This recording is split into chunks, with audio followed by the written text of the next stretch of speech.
Bismillahirrahmanirrahim. So, hai. Apa khabar semua? Salam sejahtera, salam perpaduan. Dan selamat berjuang semua.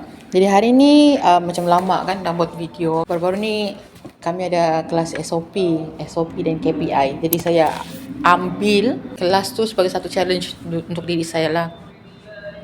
Okay, so apa yang semua sharing dengan kamu adalah berkenaan dengan apa yang kami belajar sepanjang 2 hari sewaktu kelas SOP dan KPI yang baru-baru dijalankan.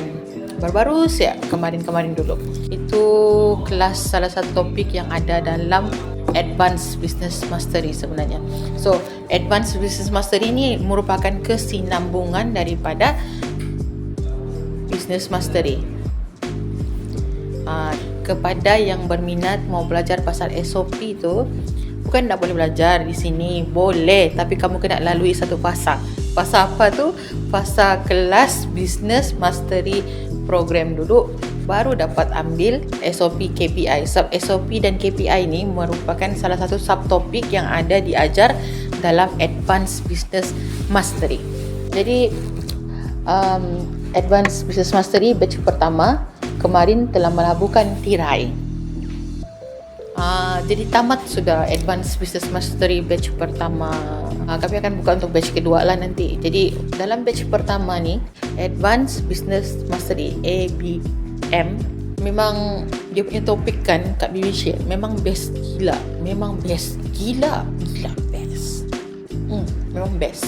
Sebab dalam Advanced Business Mastery yang kelas pertamanya pun sudah mencabar kita punya emosi tercabar, kita punya ni willingness, kita punya semualah, diri pun tercabar. Minggu pertama, kelas pertama tu sahaja sudah membakar kau punya ego.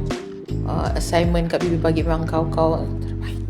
Kita selalu dengar orang cakap pasal yang kasih apa ni, pasal automation, business automation, sistemasi lah bisnes kamu. But I don't think yang ramai orang tahu how to systemize orang punya bisnes.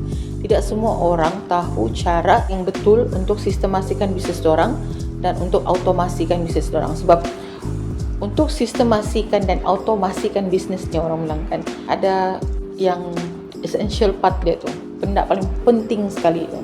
Itu adalah dia punya SOP. Sebab tanpa SOP, sistemasi dan automasi itu dia tak boleh berjalan. Tanpa SOP, tanpa sistem, tanpa software, tanpa training, benda tu dia ada lack di situ, ada kekurangan di situ. Jadi bila dalam kelas SOP tu, bila Kak Bibi bagi task, on the spot dia bagi task untuk kami semua buat, orang bilang kan. Jadi itu yang terus macam yang jam bak kepala sekejap. Semua yang macam yang mau demam lah macam tu. Sebab kebiasaan kita ni kan, yang business owner, orang yang buat bisnes ni, orang yang bekerja untuk bisnes ni, biasanya ni kan, dorang cuma tahu asal task yang dorang kena buat setiap hari. Tapi dari satu sudut, untuk kembangkan bisnes tu, dorang kena keluar dari situ, kena lepaskan tugas tu kepada orang lain supaya dorang boleh kembangkan bisnes dorang. Selagi kita as business owner, milik bisnes, berada dalam perniagaan tu dan buat all the task, orang bilang kan, kerja pasal operasi, kerja pasal yalah menguli-nguli tepung semua ni, kerja bancu adunan, lepas tu kerja-kerja yang memerlukan kita terlibat dengan operasi ni, sebenarnya bukan membuang masa sebenarnya, cuma memakan masa kita. As the business owner, the main thing yang kamu perlu buat, macam yang Kak Bibi bagi tahu dengan kami, dikasih remind kami, as a business owner, apa yang kamu perlu buat adalah to develop the business, to membangunkan perniagaan tu. Bukan orang bilang, bukan bekerja keras dalam bidang yang operasi itulah, dalam penghasilan tu. Penghasilan tu boleh hire orang lain, tapi dengan apa cara? Dengan kena ada SOP lah. Sebab setiap langkah kerja yang kita buat tu kena di SOP kan, supaya senang bila kita mau pas dengan staff seterusnya.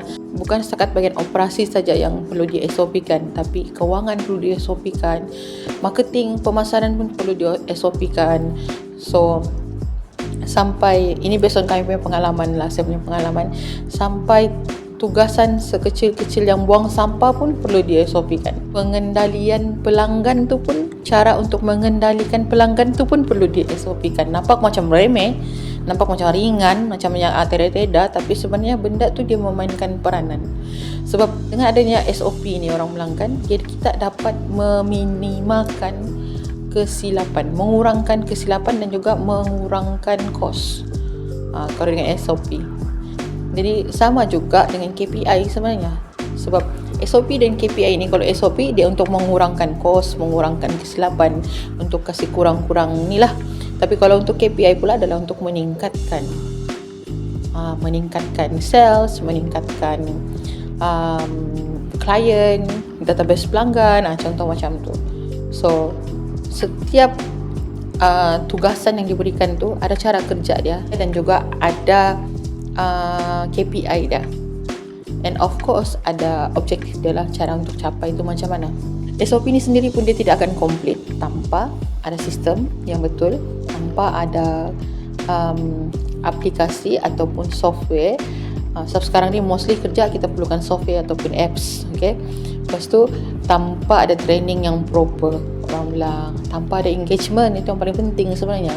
Sebab Kak Bibi cakap dengan kami, dia bilang kan SOP ni menyelesaikan banyak masalah, macam tu.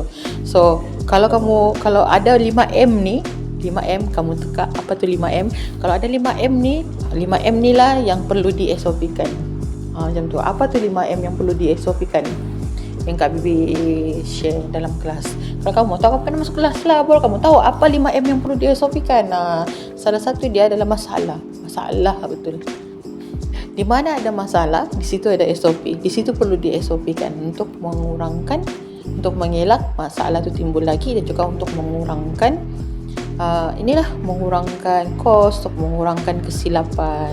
Kawan-kawan, sahabat yang buat bisnes, rasanya sampai satu tahap kamu kena belajar juga cara untuk mengurus bisnes ni menggunakan sistem. Sama ada sistem yang dalam buku yang sudah dijilidkan, ataupun menggunakan sistem yang memerlukan software dan juga apps. Jadi kalau orang tanya dengan saya, pentingkah SOP tu? Biarpun aku ni baru mula bisnes, iya, penting.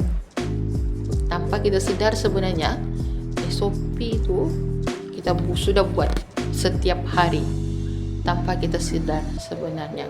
That is why every day kena tulis dalam buku apa yang kita buat, dan kita baru tahu rupanya inilah cara kerja yang sepatutnya kita buat setiap hari, dan benda tu yang kita boleh pas dengan staff kita nanti.